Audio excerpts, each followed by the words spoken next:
Anyways, I don't know what this is about. The Cult of Osho by Philion. Well, yeah, let's jump into this. Yeah, that's maybe a bit too fast.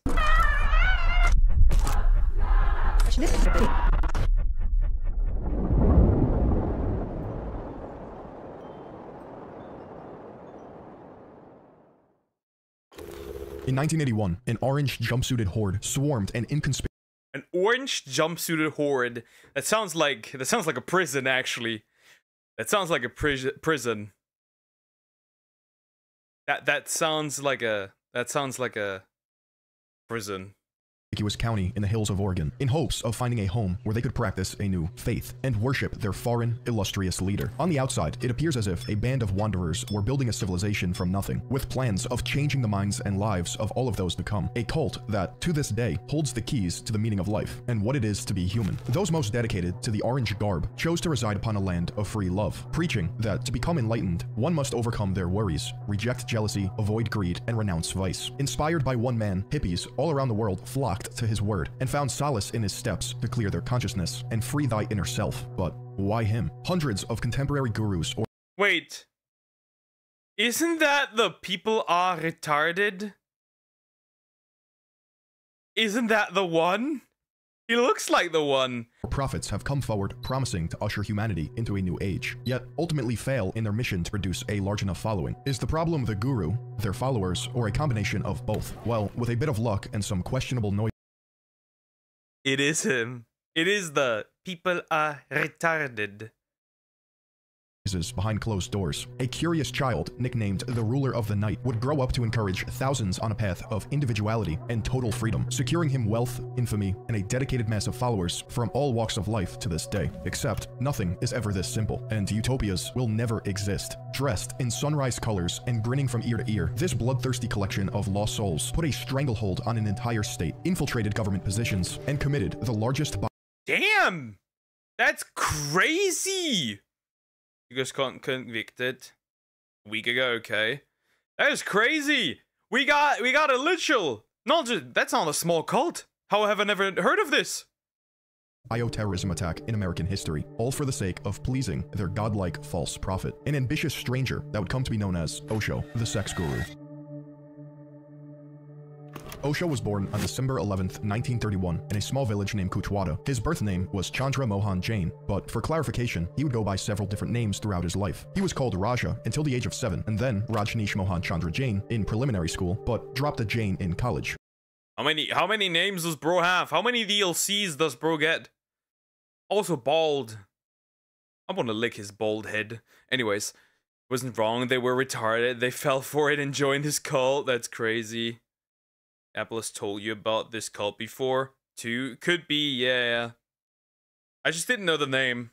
As he stopped believing in Jainism, during his early teachings, he was known as Acharya Rajneesh, or Bhagwan Sri Rajneesh. Acharya meaning teacher, Bhagwan meaning God, Lord, or Blessed One. For roughly a month in 1988, he renamed himself Maitreya the Buddha, or Beloved Zorba. But the following year, he was called Sri Rajneesh, which soon became Osho Rajneesh. Finally, in September of 1989, he settled on his final name, Osho. For the sake of continuity, How many DLCs does... Dude, how many names do you have? How many 1, 2, 3, 4, 8 names. Bro has 8 names. 8 names. and everyone's mental stability, instead of Rajneesh or Bhagwan, we will stick with Osho throughout the story. Though, it is important to recognize that these names act as a layer of separation to differentiate between his motives and how he wanted to be perceived. In any case, before Osho had any of these names, he was just another little boy running around India's Raizen district. As one of 11 siblings, Osho was sent to live with his maternal grandparents, which he credits as being a major influence on his development. So this is what Indians are capable of at their full power. Huh. Maybe I should fear the both of you. By Osho's own account, his grandmother did not impose any type of parental restrictions, leading to a rather carefree and spirited childhood for him. After his grandfather's death, 8-year-old Osho moved to Gadarwara to live with his parents, about an hour-and-a-half drive from his place of birth. Death seemed to follow Osho at a young age. Soon after his grandfather's death, his childhood girlfriend passed at the age of 15 from typhoid. These events had a profound impact on him, resulting in a persistent fear of death that consumed most of his adolescence, possibly influencing his later teachings. During his school years, Osho was a talented student who held a reputation as a fierce debater, despite being remembered as disobedient. He developed a critical attitude towards organized religion and proved to have a keen interest in a variety of techniques to expand consciousness. A fancy way of saying he created unique variations of fasting, meditation, hypnosis, and yogic exercise. Yogic exercises, hypnosis, meditation, fasting. Huh. Very interesting. Hypnosis, huh? Fasting and meditation I can get. Hypnosis? That doesn't work. Yes, Duck, fear me, you'll be at the very bottom in my cult. I will not be your bottom. I will not join your harem. We have already talked about this. Exercises. It's believed Osho preferred to read rather than partake in sports, which led him to become enraptured by the writings of Karl Marx and Friedrich Engels. He's a yeah. Every evil goes back to communism. Bro is a commie, that's crazy. German philosophers known as the fathers of Marxism, author of Vasant Joshi in The Awakened One, states Osho, along with some friends, built a library containing mostly communist literature. Thus, Osho and his friends formed a small band of young thinkers who opposed religion and favored communist ideology. Search Sadhguru. Let me look. Let me look what that means. Oh, that's another one. A guru. Okay. Interesting. Interesting. Yeah, I was thinking same. Oh, wait, he's the guy who dances? Of course he's a socialist. In its place. This didn't bode all too well, as Osho would be branded a communist by his peers, which he didn't refute and was nearly expelled from school. As confirmation, Osho himself once claimed, "I've been interested in communism from my very childhood. Communist literature, perhaps, there is no book that is missing from my library. First, I was deeply interested in communism, but finding that it is a corpse, I became interested in anarchism. No state, no government in the world." Oh.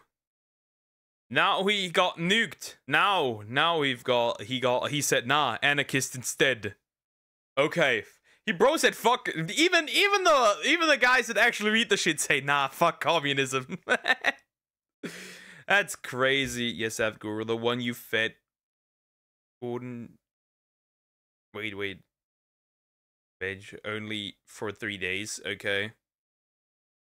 Yeah, oh, we've got a lot of them. Don't you worry, Duck. I'll still beat them all. Gooner.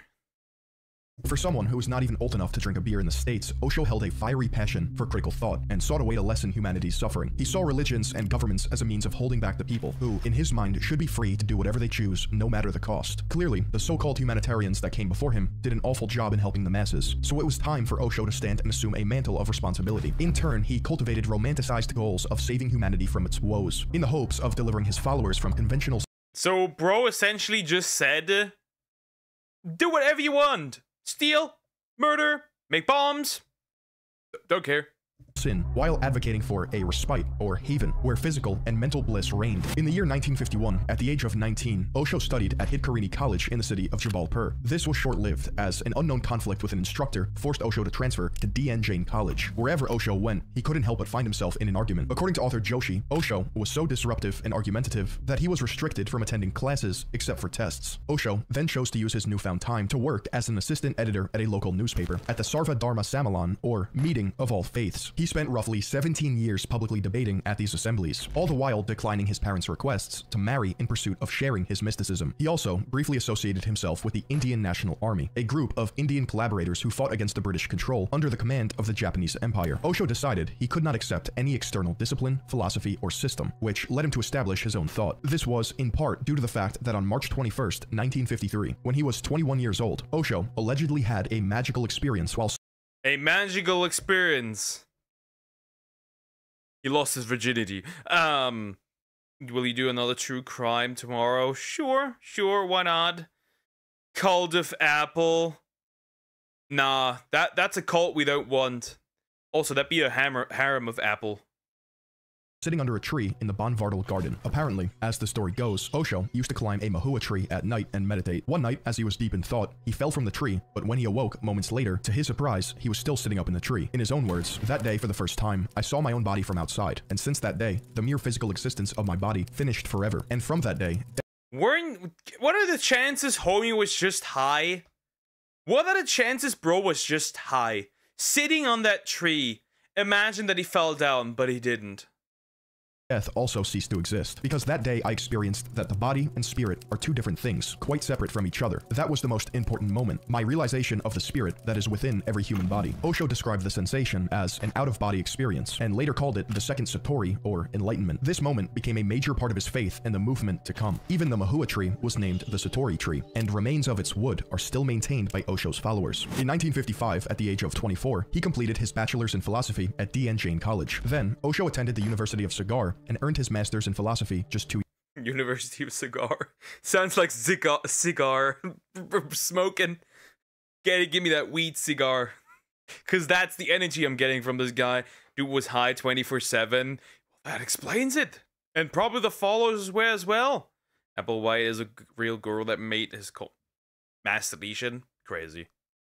years later. Following his education, Osho secured a career as a teacher at Raipur Sanskrit College, but was asked to leave after his colleagues believed he was a danger to the students' morality, character, and religion. In 1958, he lectured at Jabalpur University and was even elevated to professor. Supposedly, the students and faculty of Jabalpur regarded him as a popular and extraordinarily intelligent man. Having surpassed the shortcomings of his small-town education, Osho earned a name for himself by giving lectures critical of socialism and religious institutions. Though, to be clear, critical of socialism? That's kind of base now. That's kind of base now. Bro really read that shit and said, nah, no more. He believed socialism comes from a successful capitalist economy and was extremely dangerous if not implemented properly. He called orthodox Indian religions dead, filled with empty rituals that oppressed their followers with fears of damnation and promises of blessings. He embraced sexuality and materialism while denouncing Gandhi, along with conservative or traditional ideals. Although Gandhi had been dead for a few years, you couldn't ask to be more problematic by holding anti-Gandhi beliefs following his assassination. As a teacher, Osho was stopped one day by a correspondent and asked to give his version of the Ten Commandments. As followed, he replied, "Never obey anyone's command unless it is coming from within you also. There is no God other than life itself. Truth is within you. Do not search for it elsewhere. Love is prayer. To become a nothingness is the door to truth. Nothingness itself is the means, the goal, and attainment. Life is now and here. Live wakefully. Do not swim, float. Die each moment so that you can be new each moment. Do not search. That which is. Stop and see." The most important commandments in Osho's eyes were numbers 3, 7, 9, and 10. If this was meant to have an effect on his followers, it didn't seem to work. The only thing he satisfied was his own pseudo-intellectual appetite. These tales Interesting. Bro really thought he ate out here. Bro really thought he ate out here. Huh. of a controversial guru were heard around India, but instead of a severe backlash, though that was to come, it miraculously gained him a loyal following of affluent businessmen and merchants. In fact, the wealthy elite would personally seek an audience with Osho for consultations about their spiritual development. What Osho provided to them was seemingly priceless. Nonetheless, monetary goals were easily reached through donations, snowballing Osho's practice. In 1969, Osho would gain his most infamous title after a particular lecture series, later published as Sex Matters, From Sex to Sex Matters. That sounds like a...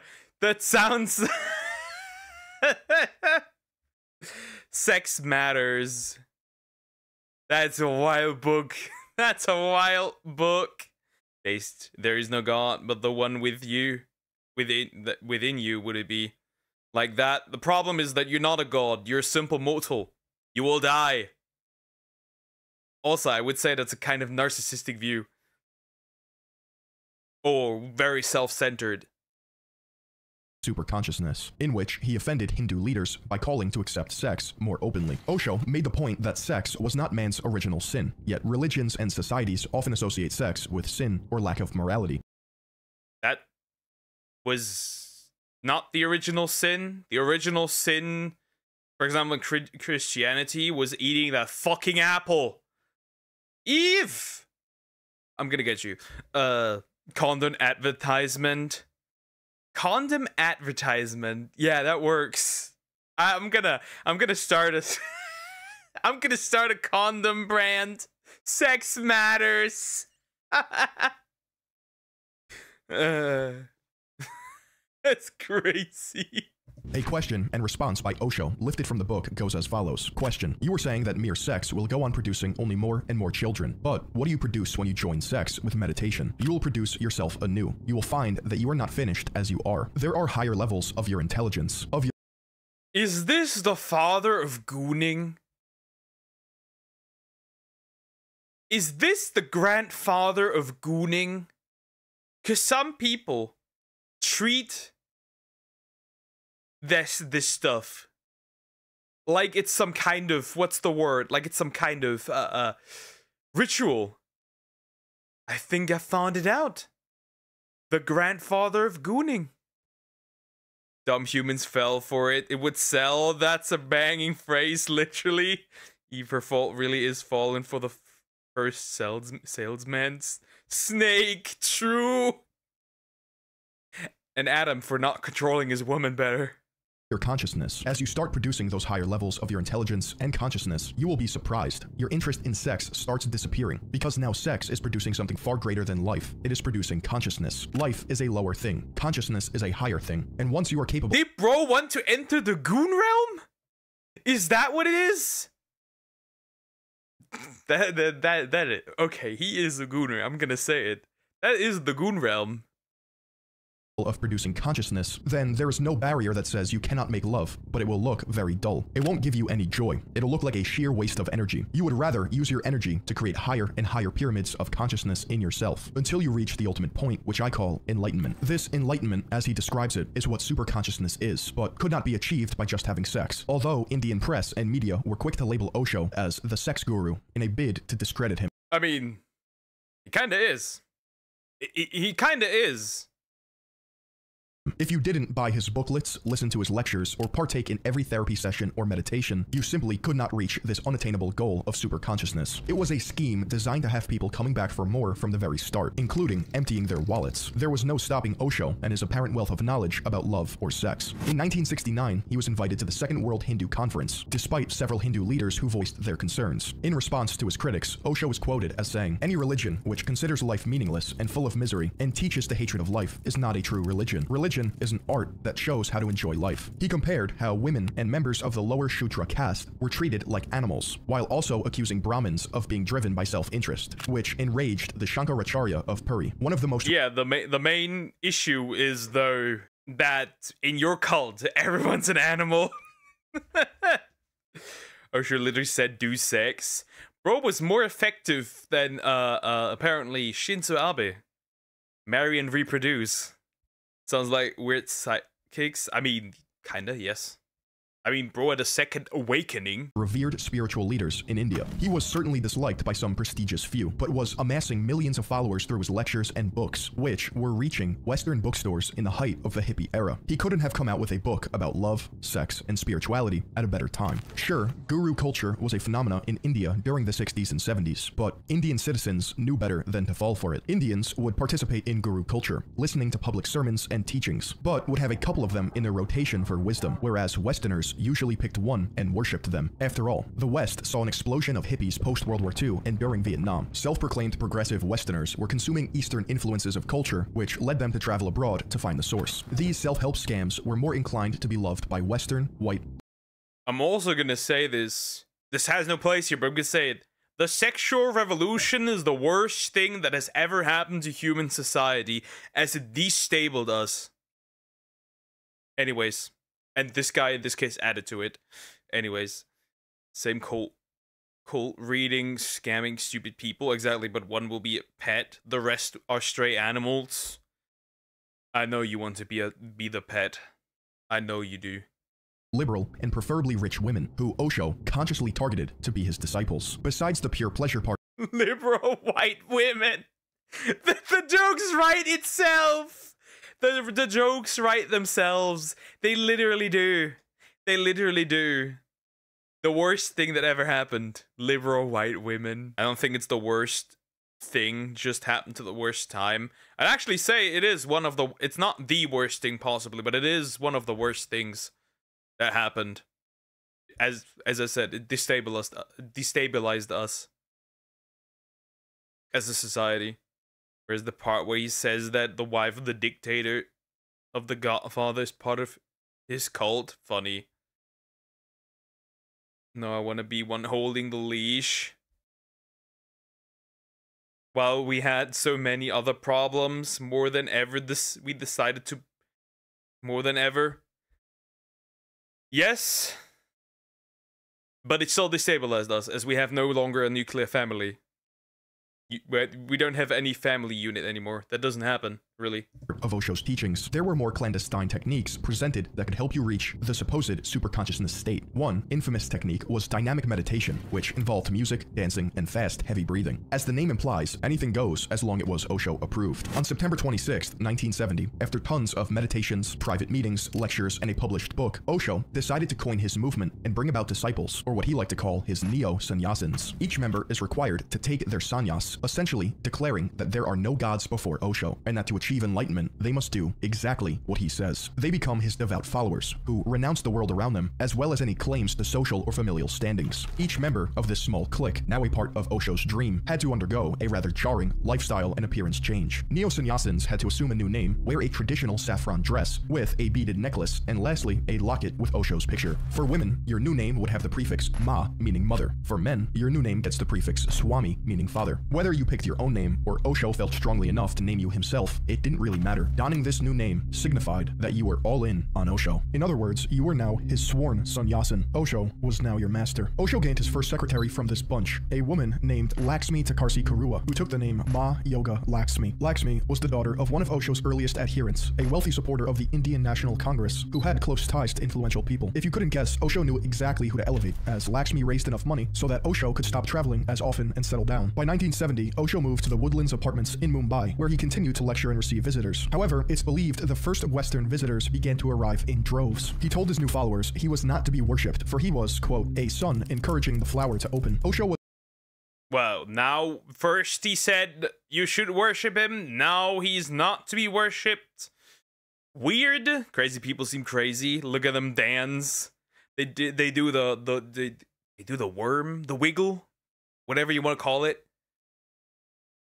Wiggle, wiggle, wiggle. Was content to no longer speak at public meetings and seldom traveled, as hundreds came to see him personally. A year later, in 1971, he underwent one of his famous name changes from Acharya to Bhagwan Sri Rajneesh. I have chosen it for a specific purpose, and it has been serving well, because people who used to come to gather knowledge, they stopped. The day I called myself Bhagwan, they stopped. It was too much for them. It was too much for their egos. Someone calling himself Bhagwan, it hurts the ego. Now I've changed my function absolutely. I started working on a different level, in a different dimension. Now I give you being, not knowledge. I was an Acharya, and they were students. They were learning. Now I am no more a teacher, and you are not here as students. I am here to impart being. I am here to make you awaken. I am not here to give knowledge. I am going to give you knowing, and that is a totally different dimension. Osho's teachings in Mumbai were cut short, as the conditions in the area caused him to contract numerous illnesses, including diabetes and asthma, which led the group migrating to a new property. Wait, what? Again. I didn't catch that. What did he do? Well, one means God, so yeah, now he wants to be God. Bro is not a god. Bro is a creepy old man. Worm, wiggle, nah, they do the possessed. He might as well be. Students. They were learning. Now, I am no more a teacher, and you are not here as students. I am here to impart being. I am here to make you awaken. I am not here to give knowledge. I am going to give you knowing, and that is a totally different dimension. Osho's teachings in Mumbai were cut short, as the conditions in the area caused him to contract numerous illnesses, including diabetes and asthma, which led the group migrating to a new property in Corrigan Park, Pune. Bro. Well, not so much of a god that you can't defend yourself from diabetes and asthma. With the help of Ma Yoga Mukta, originally named Catherine Venizelos, a wealthy shipping heiress from Greece. That shit was even in Greece? Crazy. This property would turn into Osho's infamous ashram, defined as a spiritual monastery or retreat for Indian religions. It was here where Osho's lectures were recorded and printed for worldwide distribution, enabling him to reach far larger audiences, especially more of those wealthy Western visitors. More people equals more money, so the ashram transformed into something much more than just a place of discourse or meditation. According to a 1986 article by The New Yorker, the ashram featured an arts and crafts center producing clothes, ceramics, jewelry, and apparently hosted performances of music and theater. And they slept on uncomfortable mattresses, which is why today's video is sponsored by Helix. Helix Sleep makes What a way to introduce an ad. What a way. My guy. Premium mattresses and bedding, customized to fit your needs, conveniently shipped in a box right to your doorstep. You don't even have to leave your house. Everybody's different, and Helix knows that. That's why they designed a sleep quiz that helps match your unique body type to your sleeping preferences. This way, they can find the best mattress for you. If you sleep with a partner or even a pet, you can take the quiz together. Hey, some people here have quite a bad sleeping schedule. This might work. I'm gonna leave that in just for you guys, So that you can find the best compromise for everyone. Personally, I sleep on my side and stomach, and I prefer a medium mattress feel, which is why I was matched with a Midnight Lux. I've been sleeping on Helix mattresses for over 2 years now, and ever since I moved, I had to upgrade from a queen to a king. That's how much I love my Helix. The days of going to a mattress store are over. You no longer have to sit through an annoying sales pitch only to be sold an uncomfortable, overpriced mattress. Your new Helix comes rolled in a box directly to you. I actually had fun setting up my new bed. It took me just under 5 minutes to carry it up the stairs and watch my new mattress spring to life. You don't even have to take it from me. If Sebastian is sleeping on it, you know it's the best. If it makes you nervous to buy something that you haven't tried yet in person, Helix offers a 100-night sleep trial. This gives you a little bit over 3 months to completely fall in love with your new mattress. Best of all, every Helix mattress comes with a 10-year warranty. They offer flexible payment plans. What are you trying to say, Poke? You know what I'm trying to say. You know exactly what I'm trying to say. Don't act all innocent, my guy. And even have financing options available, so a great night's sleep is never that far away. I love my Helix, and I think you would too. If you're in the need for a new bed, check out Helix. Visit helixsleep.com/Philion to get 20% off your Helix mattress, plus 2 free pillows. And thank you to Helix for sponsoring this video. However, the major source of income for the ashram wasn't some macaroni art project. It was therapy groups and Osho's own meditations sold to anyone looking to unlock their inner potential. There are a plethora of books and articles that go into detail about the day-to-day life, as well as the intense and exciting atmosphere the ashram exuded, described as a madhouse carnival. The day began at 6 in the morning with a dynamic meditation session. At 8, Osho would give about an hour-long lecture in the ashram's Buddha Hall. He commented on religious text and answered questions from his audience. Throughout the day, meditations would occur, but that depended upon Osho's own Buddha field, or his spiritual energy. In the evening, Osho would once again speak with disciples or visitors, but also initiate disciples into the order. These occasions were known as darshans. In Indian philosophy and religion, a darshan is the opportunity of meeting a revered person or sacred deity. It goes without saying that Osho's It's just like, how can you be this retarded and join this dude? It's just a bunch of degens. Poke unrelated question. What's the best Mystery Dungeon game in your opinion? I would need to say, I'd say Explorers of Sky. Explorers of Sky or the OG Red, I would say. followers thought of him as inhuman, as someone or something who has transcended. This is where it gets sketchy. There was, and still is, a severe disconnect between the current public image of Osho, exacerbated on social media, and who he truly was as a man. By far, the most disturbing chapter out of Russell King's Rajneeshpuram, Inside the Cult of Bhagwan and its Failed American Utopia, is titled The Mirage. I highly recommend reading this book if you want to understand the full scope of the abuse that Osho committed. I ain't reading all that. Congratulations, the story that happened. I ain't too big. I ain't reading all that. And ignored. The chapter details the specific experiences of early Osho followers in the Mumbai apartment era in the early 1970s. During some darshan ceremonies, Osho would tell women disciples to undress. Then he would proceed to employ a series of psychological and physical assault. The power dynamic. What the fuck is he doing? Well, we can't see what he's doing, but it's clearly sexual.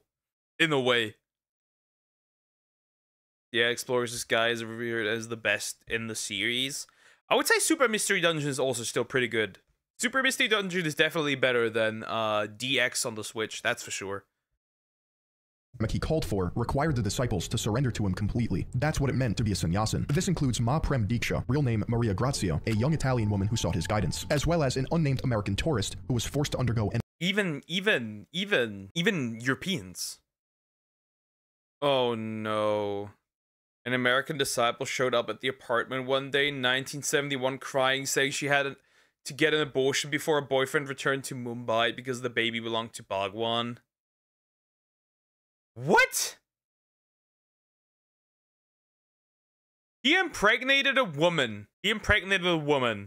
She went back to her boyfriend. Wait. Wait. Again. Abortion paid for by Lakshmi as a result of Osho impregnating her following one of his meditations. Oh. And the boyfriend said, nah, bro, we good. That's crazy. No way, he probably violated a lady in 50 different ways. Well, there we have one way, forced abortion. Well, not forced abortion, but she had to get an abortion because the child was his and not her boyfriend's, and the boyfriend said, "Nah, we good." Another American writer by the name Satya Bharti was assaulted by Osho, and the same pattern of assault was employed. Osho would start by telling them that Westerners have repressed sexual energy, and he needed to see it flow. He would then touch various chakras and come up with random reasoning as to why he was touching them inappropriately. This didn't stop with touching, and the full accounts are too graphic to state. By 1973, these darshans would end, as wealthy disciples became unsettled when they found out Osho was sleeping or assaulting his women devotees. Diksha, who was once a This was big part of his cult's abortions? I'm calling Dexter. Bro needs to go. loyal sannyasin, renounced him and left the commune when she realized the true monster that was Osho. According to the New Yorker article, visitors had two choices. They could choose what therapies they wanted to participate in, or Osho would decide for them. The problem was, some individuals chose or were placed into experimental therapy groups, called encounter groups. Encounter therapy is a non-traditional group of psychotherapy exercises developed in the United States in the 1940s. This type of therapy had a huge revival in the 60s and 70s, but in Osho's case, the people leading his sessions had no actual training or knowledge of how to properly conduct them. They allowed physical aggression and sexual encounters between participants. Many people were harmed in emotional outbursts, sustaining bruises, cuts, and scrapes, all while the Osho empire was collecting a ton of money insanely fast. The most compelling evidence of this— Bro literally build a money farm. Bro actually build a money farm. shocking therapy group is Richard Price's report. At the time, Richard was co-founder of the Esalen Institute and a prominent therapist of the Human Potential Movement, which had provided several therapists for Osho's ashram. He concluded the participants were actually violent instead of, quote, playing at being violent, which is apparently the norm in United States encounter groups. Well, so much for love. Well, he got the anarchy he wanted. Wow, he basically programmed them to be like vile. Crazy. Wow. After spending 8 hours imprisoned in a room with people wielding wooden weapons, it said Price left the ashram with a broken arm and dozens of minor injuries. It was Bro, they beat his ass there. clear encounter therapy in the wrong hands could lead to more problems rather than solutions. By January of 1979, the ashram decided to end all violence taking place within therapy groups as explained in their statement. Violence had fulfilled its function within the overall context of the ashram as an evolving spiritual commune. At least they admitted to going overboard. It's just too bad that this statement meant all of nothing. As these therapies didn't stop, they were just better concealed. According to author Russell King of Rajneeshpuram, Inside the Cult of Bhagwan and Its Failed American Utopia, Osho would make people go on extremely challenging quests, such as meditate in the Himalayas, build a commune in a particular city, and report back. These were random, and he would ascribe— Bro send them side questing. Dude, send them side questing. That's hilarious, though. That's hilarious. Bro said, "Oh, you must complete this quest. You pray in the Himalayas. Build a city." Want me to recommend on a guru from a country who was active for some years, collected women for himself, and had over 100 grandchildren? Bro said, look, low birth rate? Not with me. I had the cult area where I was obsessed with cult documentaries. I'm putting on a list for potential cult leaders. Nah, we can't have that. a certain lesson to each of them, or honestly, he just made it up as he went, essentially wasting everyone's time while they thought they were being enlightened. This process was known as a device. Osho's devices were just manipulation tactics to get his followers deeply entrenched into the cult, which all led back to Osho's wallet. If you happen to survive through months or even years of meditation and therapy, then you could apply to work at the ashram, because what choice do you have other than to take a career at the place that's been indoctrinating you? Better yet, you are not paid, ever. In some stories, Westerners wanting to stay— No money, no money. 100's kind of low. Wait, you want to double those numbers? Go ahead. It will be hard, though. Put Apple on the watch list immediately. The ashram financed their extended stays in India through prostitution and drug running. That's how badly some people wanted to stay in Osho's divine presence. With a chance of basking in the presence of Osho, it became apparent the place was too small to contain the rapid growth of his movement. Busloads of men were joining Osho's following, but not for enlightenment or spirituality, rather a hedonistic vacation. What the men didn't receive in a weekly paycheck, they received as food and women, quite literally. The women weren't any different. They desired the same and were even told by Osho to sleep with particular men at the ashram, and yes, even himself. Osho was adamant about finding a larger place, and he made it clear amongst his closest followers. In turn, his sannyasins scoured India for properties, but Osho's movement and fast growth came with a price. The Janata Party government, religious leaders, and all those who disliked Osho's teachings put obstacles in his way to deter new followers. Yeah, you better put obstacles in this man's way. That's crazy. He was one man and didn't spread the religion but lifestyle, which bunch of women and scare them to stay with him. Crazy. His name is called Tazan in Hebrew. It translates to "will save you." That's crazy. Well, Ratson. Okay. Well, the rat is definitely prevalent in that name. No, I will not take part in your Gunu cult. You can forget that. Nope. I will not join a cult. I have a wife. And hopefully end the matter of Osho once and for all. For example, the tax-exempt status of the ashram was cancelled, resulting in a claim estimated at $5 million. Osho, by and large, was a wanted man, branded with claims of brainwashing those at his ashram. In May of 1980, while giving a usual lecture similar to any other, a young Hindu fanatic named Vilas Tup made an attempt on Osho's life. Tup asserted that he carried out the attack because he thought Osho was a CIA operative. This event turned Osho into a spiritual martyr. People were more willing to bask. The CIA is involved now. Well, not involved. They definitely were now. They're interesting. In his presence and become a member of his order, and nothing would stop the wave of followers that would come. By 1981, roughly a year after the assassination attempt, the ashram was hosting roughly 30,000 visitors per year. By this time, audience members were mostly European and American visitors, allegedly due to the wide variety of personalities in The Indian said nah, but the European and Americans said yes, finally.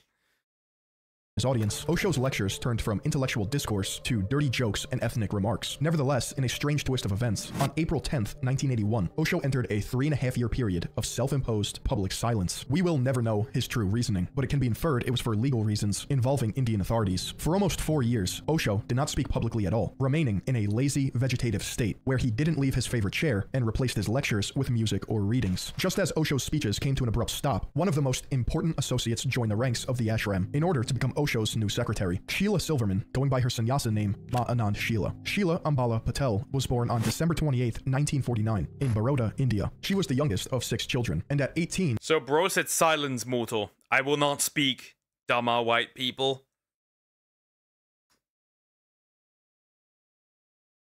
Comes from the country of scammers. Anyways, bro said silence. Osho personally said his teaching is for the rich. Yeah, we can tell. Is bro on the Epstein list by any chance? I'm just asking. Moved to the United States and attended Montclair State College in New Jersey. During her college years, she met and married Mark Silverman, changing her name to Sheila Silverman. And in 1972, the two of them moved to India, becoming disciples of Osho. Mark had been diagnosed with Hodgkin's lymphoma and told by doctors he would die within a year. Sheila herself claimed he lived for 13 years following his diagnosis, and that he enjoyed his life as a newly appointed sannyasin under the guidance of Osho. As his conditions slowly worsened, Mark was... So she believed, let me guess, she believed that he saved her, saved him, in this case. Why do you feel targeted? Are you dumb? Because it's racially motivated. So I fired racially motivated stuff back. Was ultimately bedridden. Mark passed away while in India, and his funeral at Osho's ashram was filmed, showing hundreds of mourners accompanying him on his last procession through the gardens. Except, there's one small issue. Mark Silverman didn't die from cancer. Sheila, with the help of her confidant and private nurse named Pooja, injected Mark with a lethal dose of some sort of euthanasia. They killed her. They killed her husband. That's crazy. These are crazy. This is wild. This is a wide cult. I dare any of my chat. We should start a cult. Is sure that works? Yeah. We should start a cult. I mean, we already are a cult. Anyways, yeah, we are a cult. That's a new DLC. Agent. She had been given Osho's blessing to essentially mercy kill her husband as a way to end his suffering. After a lavish party in Mark's room at the ashram, he was put to sleep and found dead the following morning. This information was later provided to the FBI from Krishna Deva, a high-ranking Rajneeshpuram official who alleged that Sheila told him this in private. Sheila, Pooja, nor Osho were found guilty or faced criminal charges for euthanizing Mark Silverman. As a disciple, Sheila changed her name again to Ma Anand Sheila and became one of Osho's secretaries, working alongside Laxmi, although Sheila was more ambitious and inclined to usurp Laxmi's Laxmi's position. Sheila was essentially the spokesperson for the movement as Osho began his long public silence. After the death of her first husband, Mark Silverman, they were definitely fucking. Definitely. There's no chance they weren't. We are the poke cult. Poke cult. Filing for divorce takes money. True. True. But he would have died anyway, so why divorce? He would have died anyways. Months later, Sheila remarried another American, a New York banker named John Shelfer, who fine, maybe they did not.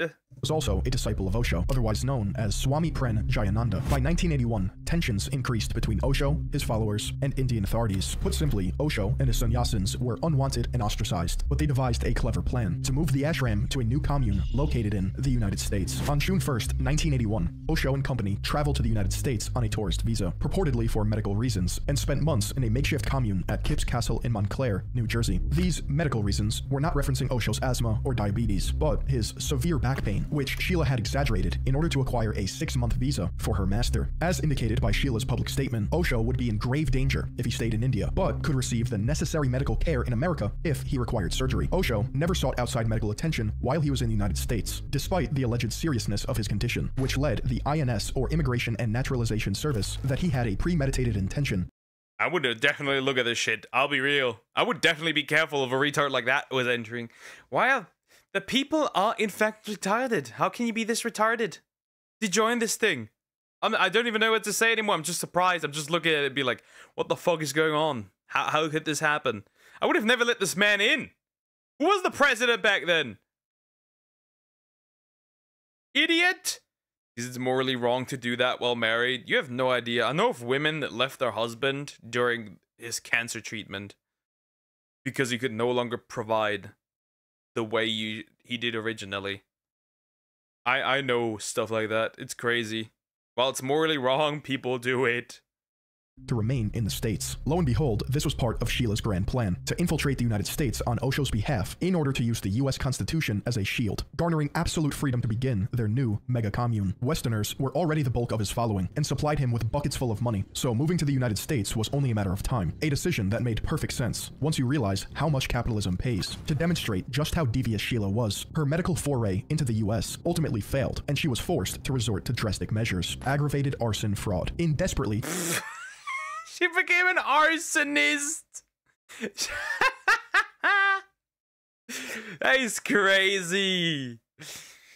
Your country looks kind of flammable. That's just scummy. Yep. She's kind of cute. Yeah, very cute, Sumax. Yeah, very cute. Arson, how cute. Honey, you told me you'll always be on the high horse. So what if you have cancer? I deserve better.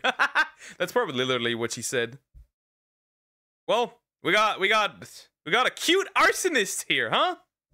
Trying to appease Master Osho, Sheila burned warehouses at the ashram in Pune to the ground in a bid to fraudulently collect insurance money from the properties. And it worked. She used said money to buy off a lobbyist in the United States who finally granted Osho his 6-month visa. It wasn't just Sheila who had the idea to move the ashram. For now, the temporary ashram in Montclair, New Jersey would act as a staging ground for Osho's new regime. From 1981 to 1984, Osho and his acolytes would cement themselves in American history. They just didn't know it yet. The miracle Osho was waiting for came in the form of divine intervention. On June 13th, 1981, Sheila's second husband, John Shelfer, purchased a massive parcel of land in Oregon for almost $6 million, nearly $20 million US today. This was made possible with a $1.5 million down payment. The property, known at the time as the Big Muddy Ranch, was an alarming 64,000. The Big Muddy Ranch. Interesting. 64,000 acres. That's a lot of storage for retards. You can store a lot of retards in there. We should do that again. And store them there so they can live among each other. Yes, she's a cutie. I think you have a thing for crazy women too. You just don't like to embrace it. 1,000 acres and positioned across 2 counties, Wasco and Jefferson. To put that into perspective, the ranch was about the size of 6 Manhattans. The ranch was renamed to Rancho Rajneesh, and Osho moved there on August 29, 1981. Russell King describes Osho as perceiving himself as a messianic figure for the West and its people. According to King, Osho was secretly recorded saying, quote, "I will succeed where Hitler failed. I am the Messiah promised to America." The book claims Osho professed his love and admiration for Hitler on 2 separate occasions that— What are we doing? What the heck? Wow. So he was anti-communist, found capitalism nice because it made a lot of money, and he is pro-Hitler. That's crazy shit. That guy is crazy shit. She found a rich husband. Good for her and her master. You mean good for her and her boyfriend and her master? Because that husband is not getting pussy. The master is. We know of. The first time, it was at a private meeting with Diksha and Sheila at Kipps Castle in New Jersey. He told them to study Joseph Goebbels, as he was a master manipulator and that Hitler was a genius just like himself. The second occurrence, known as the Hitler tape. I mean, to take over Europe, you kind of have to be. Except when it comes to winter clothes, then it's kind of rough. What the fuck, dude? Tape is a 10-minute recording of Osho's voice taken from his room that was bugged with spy equipment placed by Sheila and her spy master. In this recording, Osho claimed that it was acceptable to kill his enemies if they interfered with his vision, a parallel to Hitler's final solution. Within weeks of their arrival, they were met with hostility emanating from local communities, as well as lawsuits regarding land use by state and federal opposition. The land was arid, dry, and pretty much unfarmable, according to the natives of Antelope, the closest town near the ranch. Locals hated their new neighbors with such resentment that they called them red rats or red vermin, encouraging their— I mean, that's accurate. Yes, they are. That is very accurate. That's a fitting term.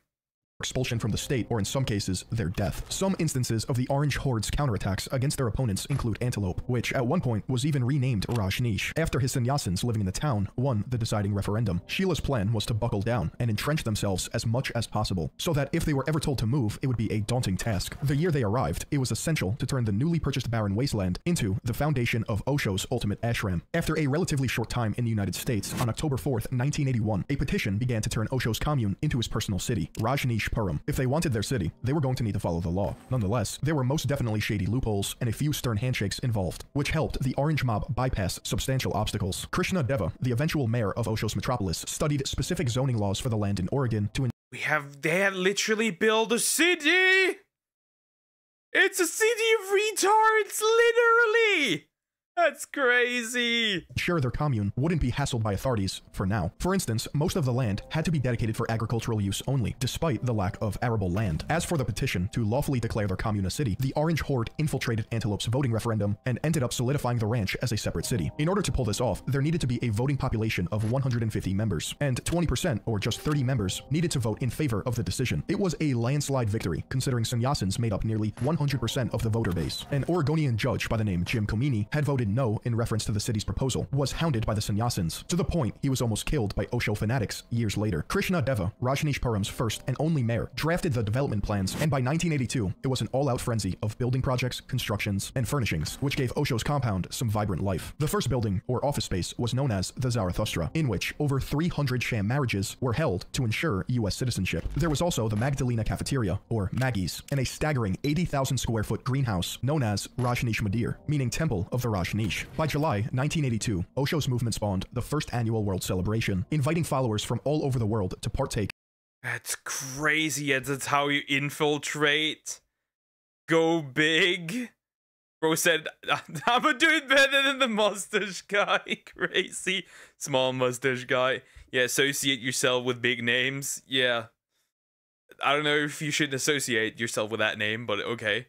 That is wild. They literally build a city. They tried to infiltrate the US.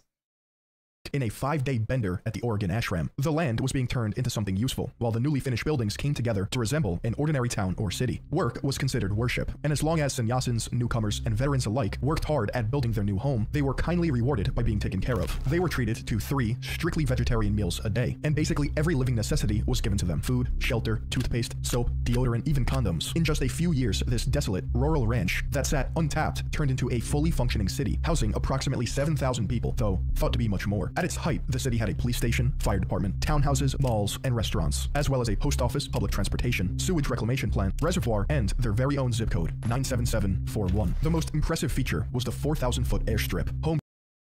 They had it all? What the fuck? And nobody stopped it? How? The wild world was a different place before the 2000s. You can't tell me otherwise. This would never fly today, literally. To Osho's personal airline, Air Rajneesh. A part of the Air Rajneesh fleet included a military-grade helicopter, 3 DC-3s, 1 Convair 240, and first ever addition to Osho's collection, a BN-2 Islander. It's believed these aircraft were used as Osho's personal transportation and to bring cargo or new recruits to the city. An incident in 1983 gave Osho the ability to employ heavily armed guards in oddly colorful uniforms. They are oddly colorful, I agree. They even have guns now!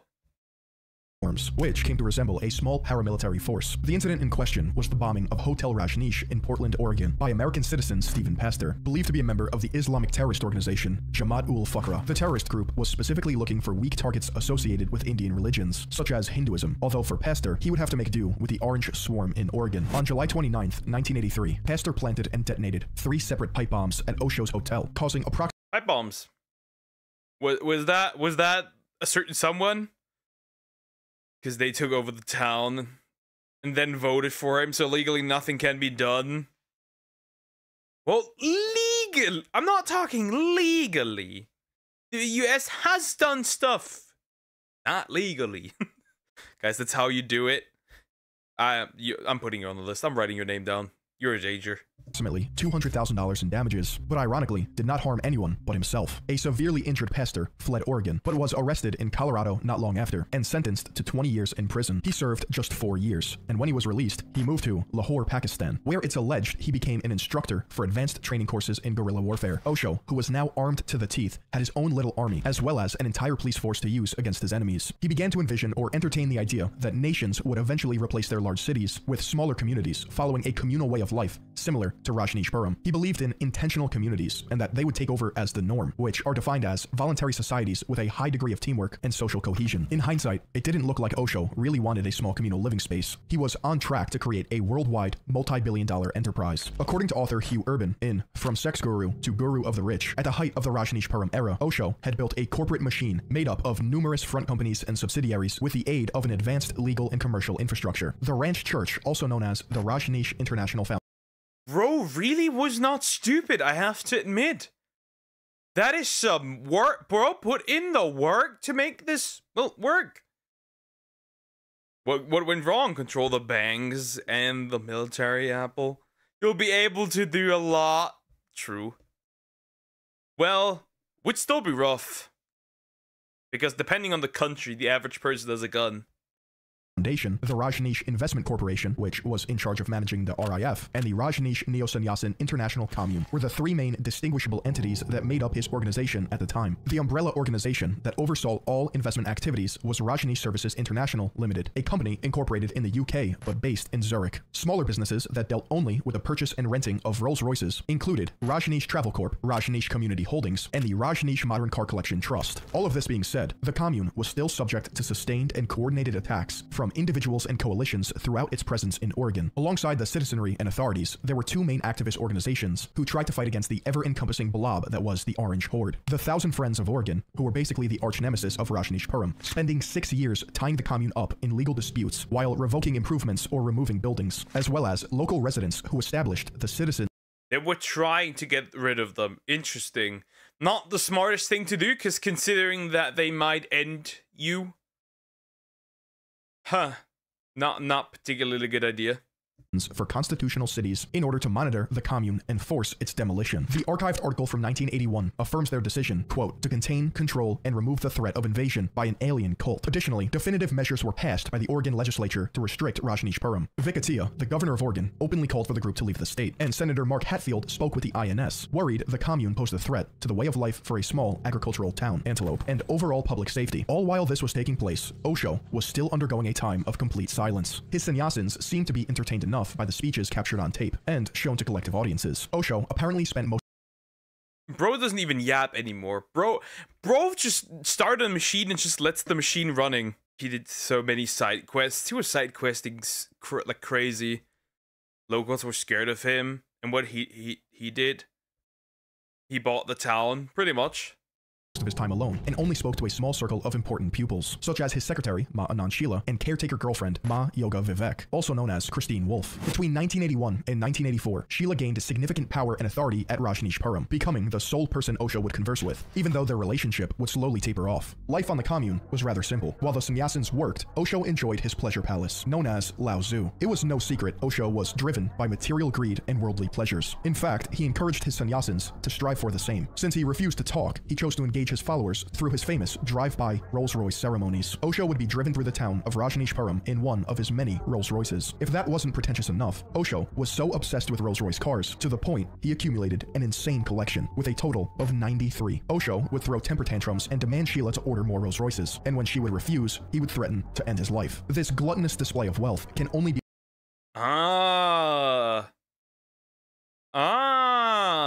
okay, here we have it. He's a man-child in addition to that. So a greedy, gluttonous man-child. Okay, can you spoil me what after the cult vid? I have no idea. I know bro was in 24/7 orgy for those 3 years, definitely. Bro was a coomer. Understood by knowing what Osho thought about religion, materialism, and success as a whole. Osho believed that religion wasn't for the poor man because they were too bogged down by worldly problems. In fact, it was for the rich man. A poor man was useless to Osho. He had nothing to offer and nothing to learn, but the rich man had the time and money for all of the bullshit Osho was peddling. Sometimes these rich followers would bring their children to experience Osho's wisdom as well, or just abandon them altogether, leaving them behind while they traveled to meet with Ain't no way people left their children behind for this tart. Nah. Put them down immediately. Nah, bro. Their master. But there was a major problem when it came to his new utopia, Osho's plan for the children of the commune. It would have been too much for Osho to ask his sannyasins to abandon their children in pursuit of their spirituality, because he needed their money. He held strong anti-children beliefs despite preaching sex to superconsciousness. As a result, every so often, the commune's meditations would end up producing children. These children were restricted to the ranch, but at the same time were mostly left unsupervised. Every child was homeschooled by fellow sannyasins, although by and large, Osho despised children, and only tolerated them on the commune so that they would be his bro hate the children. Kids were there are a lot of them. Oh god. Hopefully this doesn't go where I hope it doesn't go where it should not go with these children. Followers in the future. Without getting too graphic, age gap relationships were often the standard among minors and adults. Children never mind, it went there. Were encouraged to explore adulthood while still extremely young, which included observing adults who were participating in playtime. It was an environment that no child should have ever been a part of. Osho thought of himself as better than his disciples and smarter than any government. It went there. It went there. It straight up went there, never mind. However, Osho did share one thing in common with his followers, a massive problem surrounding their US citizenship status. The main illegal loophole that was being encouraged by Osho and exploited by his followers was bunk marriages. Administrators at the ranch would pair up worthy sannyasins and come up with elaborate backstories about their lives in an effort to bypass immigration laws. This tactic certainly bought the Rajneeshis time, but it didn't necessarily fix Osho's problem. Osho himself needed to be declared a religious leader to take full advantage of the Constitution's freedoms. The cult devised a plan to suspend their anti-religion stance in an effort to solidify Osho as head of their new religion, dubbed Rajneeshism, to resolve his personal immigration matter. They created a short pamphlet that listed all of their beliefs, and even added an apocalyptic prediction for Flair, as most religions. Apocalyptic stuff was also in there. Imagine Bonnie Blue arrive at the sixth call and be like, hey, to the new guru, or it'd be like, what's the word? Or maybe she just I think she would just straight up take over. Possibly. Obviously, he hated children because he was a man-child himself. That's competition, true. Gather my cute cultist, I'll take care of y'all. Bro, no.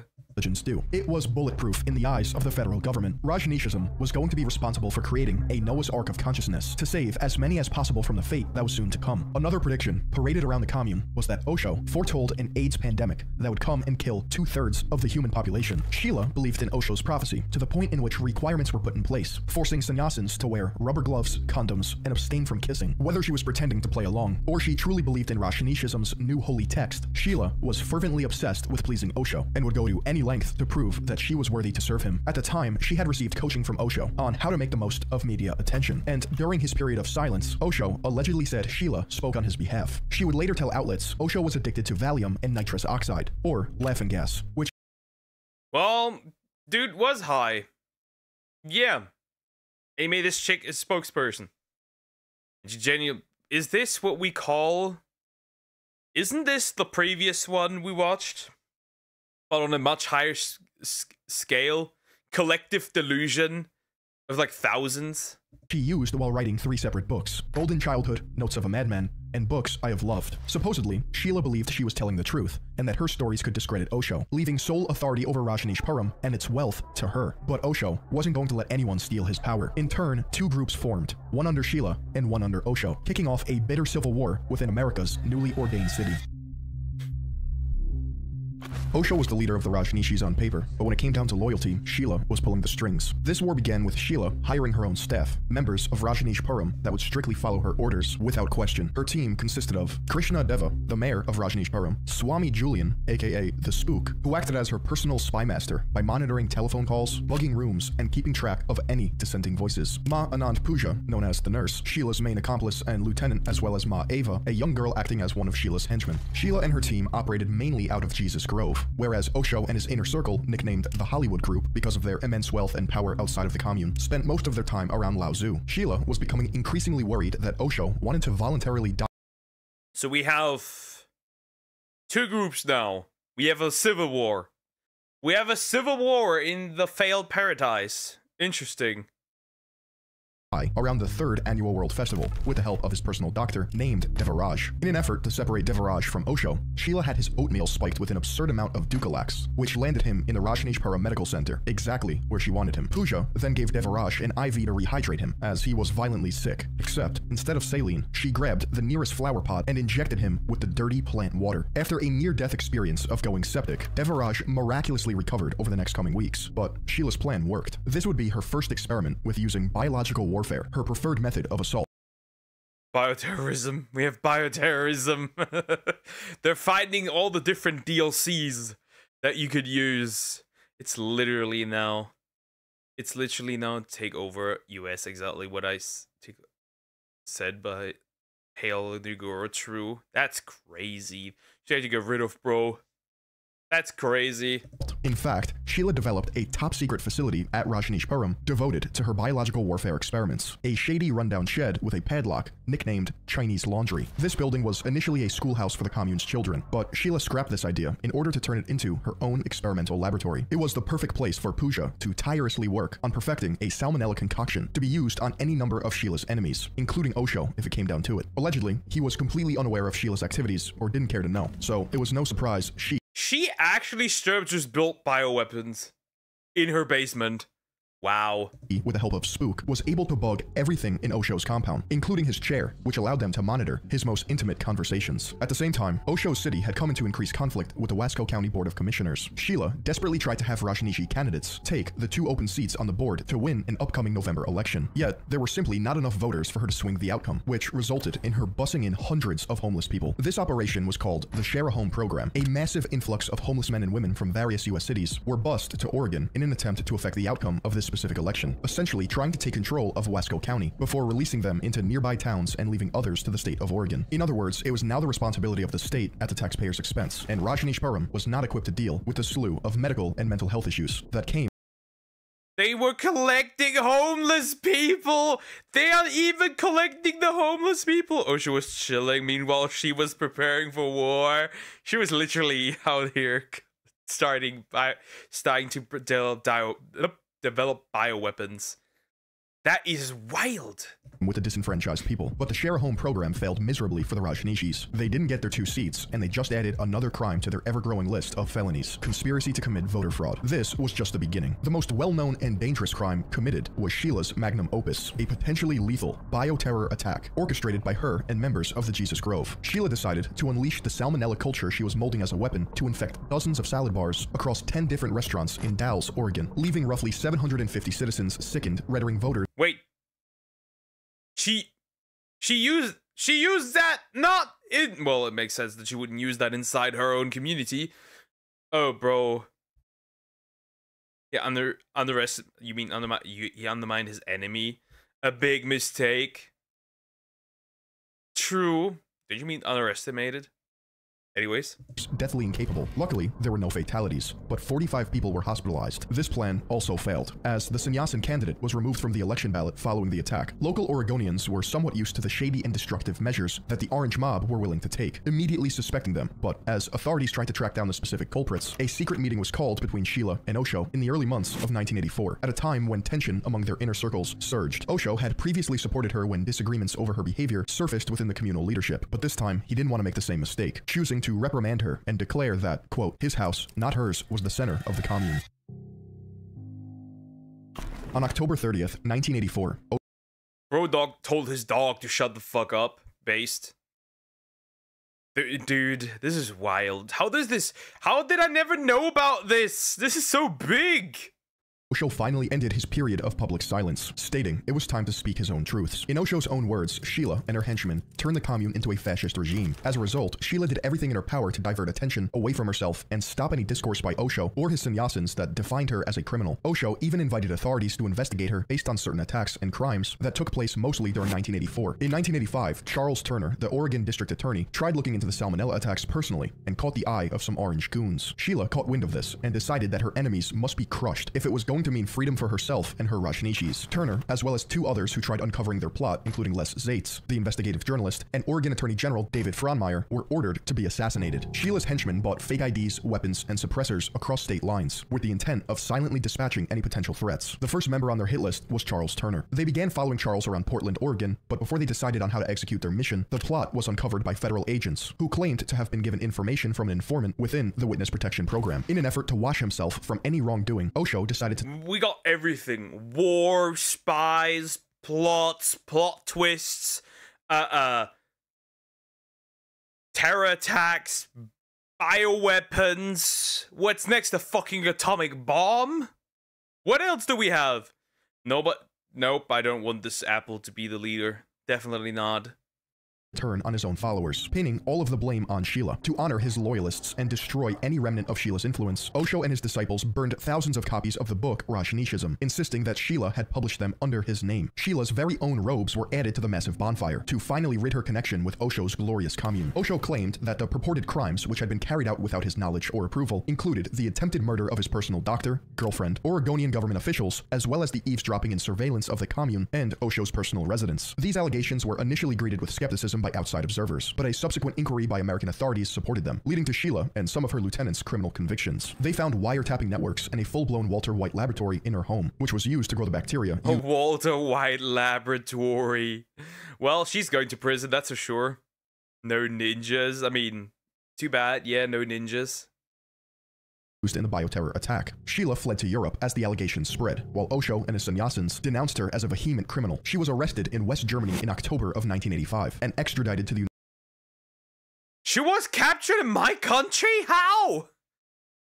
United States on charges of immigration fraud and attempted murder. She was prosecuted for crimes relating to the poisoning of 2 county officials, the arson and destruction of a Wasco County office, as well as the infamous restaurant bio attack. Sheila's Salmonella attack is considered the first confirmed instance of chemical terrorism to take place within the US, and the largest bioterror attack to have occurred on US soil. So you would think her sentence would land her in prison for the rest of the foreseeable future. She was sentenced to 3 20-year terms in federal prison, but this was reduced to a shocking 4.5 years. 4.5 years? That's gotta be because she's a woman. Ain't no way. As a cherry on top, she was released after just 3 years in prison on good behavior. After her incarceration, Sheila fled back to Europe and moved to Switzerland, where it's believed she still lives today. Sheila runs— I'm burning y'all motherfuckers down. Switzerland? You have always been neutral in any war? This must be changed. Why did you take her? What the heck? To nursing homes for the elderly suffering from diseases such as dementia, which was explored in depth through the documentary Searching for Sheila. Not only is Sheila unequivocally guilty on multiple accounts of terrorism and Machiavellian abuse, she also took the blame for Osho's crimes, leaving him free to escape justice. At the end of the day, Sheila was just a convenient scapegoat. According to law enforcement officials Charles Turner and David Frohnmeyer, they collected enough credible information in the form of tape recordings that clearly displayed Osho was guilty of more crimes than the ones he would be prosecuted for. Frohnmeyer went as far as to call both Sheila and Osho genuinely evil, which begs the question, was Osho Osho the true mastermind this entire time? Sadly, we'll never know, considering Frohnmayer and Turner couldn't collect enough evidence to involve him in any of the criminal activities that took place in Rajneeshpuram, which makes sense considering Osho barely left his chair, refused to speak, and when he did, it was to be in one of his 93 Rolls Royces. Even so, Osho had been evading authorities since coming to the United States, and on October 23rd, 1985, they finally caught up with him. He was indicted by a federal grand jury, as well as several other close followers with conspiracy to evade immigration laws. According to Sheila's tape recordings, authorities claimed there was a plan to use women in— The Gold Guru makes lethal bioweapons, becomes a nurse of sorts, yay. What do you mean, yay? No! No! They should both be rotting in jail!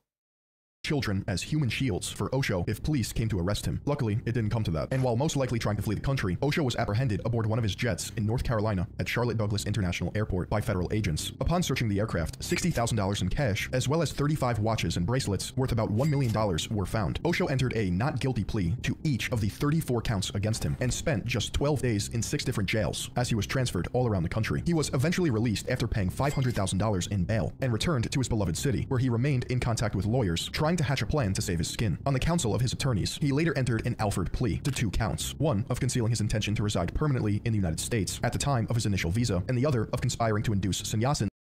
Look, it's time. It has been a while. The good brain rot? Nah, bro. Oh no, the brain rot. It's just crazy. It's just wild that this is that this is going on. That this went on. This is crazy.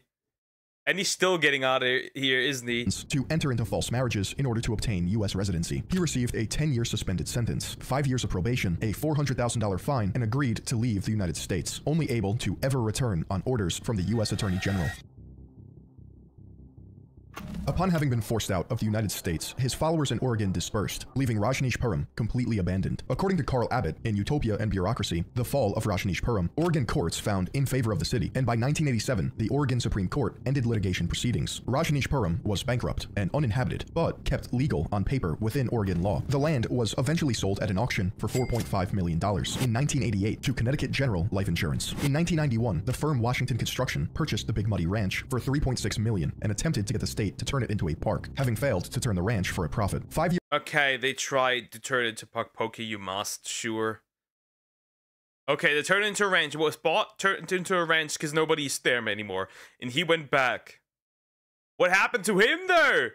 Years later, Washington donated the land to Young Life, a Christian youth organization, and to this day, the Big Muddy Ranch acts as a campsite, serving high schoolers and middle schoolers. For Osho, he returned to India and was welcomed by hundreds of disciples who had been enthusiastically waiting for their master's arrival. Back in his homeland, he wasted no time in— These retards don't learn. They just don't learn.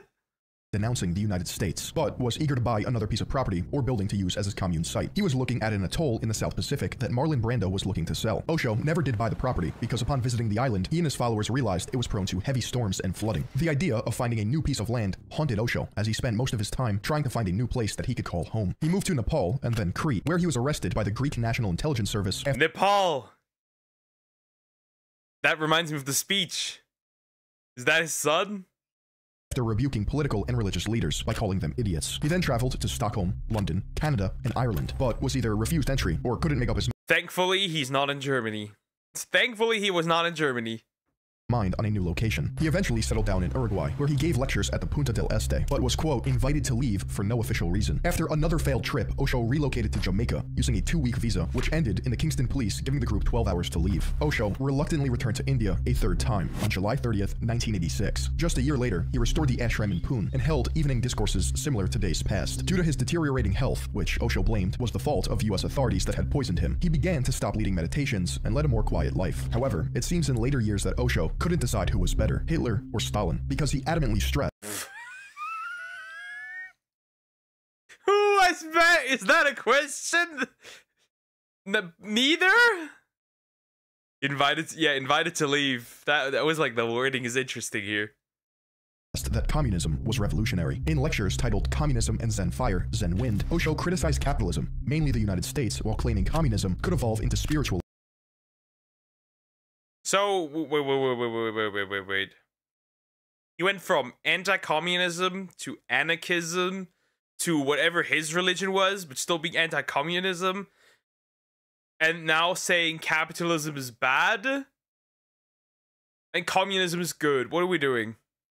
Which would then evolve into anarchism. In his own words, quote, "I have always been very scientific in my approach, either outside or inside. Communism can be the base, then spirituality has to be its growth to provide what it's missing." As his health declined, Osho changed his name from Bhagwan Sri Rajneesh to Osho Rajneesh, and then finally Osho by September of 1989, additionally requesting for the rebranding of any Rajneesh-based trademarks to just Osho. His last public lecture had been in April of 1989, but he still sat publicly in his chair, silently observing and listening to his followers. Strangely, just before his death, Osho believed audience members were performing some sort of wicked magic toward him, but no guilty parties were ever found. At the age of 58, Osho died on January 19th, 1990, at the ashram in... This dick could still be alive today. That's the problem. Holy shit, he's dead. Pune, India. The cause of death was considered heart failure, while those at the ashram still blamed the US government for poisoning him. He was cremated, and his ashes were placed inside his brand new bedroom within the ashram. Osho is still well known and widely published in the field of meditation and socio-political criticism. Internationally, Osho's movement has made a name for itself, despite the decades of contention by outside and inside forces trying to stop him. His adherents have reinterpreted his contributions, essentially reshaping key ideas from his doctrine to make them more digestible and make them seem less divisive to newcomers. For the most part, at least in North American and European circles, Osho's teachings have been accommodated to encompass more spiritual practices involving yoga. According to Jeremy Corrett and Richard King in Selling Spirituality, This fucker has a legacy. This fucker has a legacy. Goodness. The silent takeover of religion, the Osho International Foundation, which reportedly generated between $15 and $45 million in the US in the year 2000, offers It has a foundation. stress management seminars to businesses like IBM and BMW. Osho's ashram in Pune, India, has become What? attention by outside and inside forces trying to stop him. His adherents have reinterpreted his contributions, essentially reshaping key ideas from his doctrine to make them more digestible and make them seem less divisive to newcomers. For the most part, at least in North American and European circles, Osho's teachings have been accommodated to encompass more spiritual practices involving yoga. According to Jeremy Corrett and Richard King in Selling Spirituality, The Silent Takeover of Religion, the Osho International Foundation, which reportedly generated between $15 and $45 million in the US in the year 2000, offers stress management seminars to businesses like IBM and BMW. BMW? What are we doing? Germany! You gotta do something. Pull them down. Immediately. Yeah, I've seen this pics in various yoga centers. What the fuck, dude? What the fuck? Osho's ashram in Pune, India, has become the Osho International Meditation Resort, using a range of spiritual practices from many different traditions and markets. The ashram is described as a spiritual oasis where one can find themselves, a place to fuse the demands of the body and mind in a lovely vacation setting, if you're into that stuff. As for Osho and his legacy, a young death would immortalize him as a venerated spiritual leader who did nothing wrong. For the Rajneeshis, Osho's passing signified a new era of worship and a part of a larger plan that he foretold. In reality, Osho's stoic, peaceful approach to death was actually just a coping mechanism so that he himself could deal with the pain of life. Osho was and never will be a god, just a sad man who manipulated his way to get what he wanted. No different than the corruption he sought to destroy. He would find people's weakness and exploit it to keep them coming back for more. Besides money and freedom, America and the new city he donned served as a place where Osho could live out his god complex. What remains of Osho is his brand, an adoption of Eastern spirituality aesthetics, packaged neatly and sold to thousands of gullible people, ready to chew and swallow anything. How did this work? How? People are dumb. Humans are dumb. NPCs. BMW called it 4K 100%. That helps them cope with trauma. Osho's life, teachings, and entire business model collapses once you realize that people are not fundamentally broken. They are simply looking for someone to tell them what to do and how to feel.